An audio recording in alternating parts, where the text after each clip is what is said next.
Est-ce que vous avez des exemples de situations où vous avez fait évoluer votre parti politique sur une idée, sur un concept, sur une mesure, voire sur une, faire en tout cas par rapport à une problématique?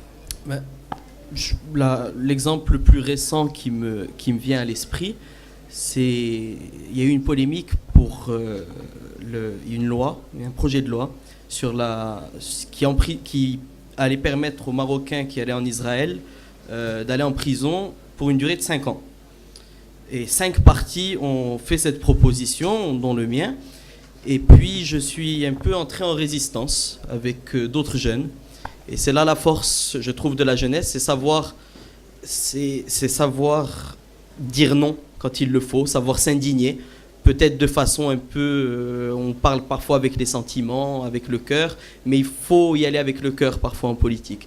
Et c'est la force, c'est la force et la faiblesse de la jeunesse, c'est que parfois il y a un cri du cœur, et c'est ce qui s'est passé lors de ce projet de loi. On a dit notre incompréhension, on a dit notre indignation, on a dénoncé la dérive populiste. Il faut avoir l'honnêteté parfois de se remettre en cause. Et la jeunesse, sa force, c'est qu'elle n'est pas enfermée dans des certitudes, elle n'est pas enfermée dans des vieilles lunes, dans des vieilles idéologies. La jeunesse, elle bouge, elle lit beaucoup, elle s'informe, elle est ouverte sur le monde. Donc, elle a cette capacité à se remettre en cause rapidement et à voir les erreurs. Quand il y a eu cette proposition, moi j'ai vu la polémique que ça a créée sur les réseaux sociaux. Et c'est là encore la force des réseaux sociaux. Et je suis entré on va dire presque en fronde avec l'establishment du parti. Et on a réussi à faire reculer le parti sur ce point-là. Mais on va dire,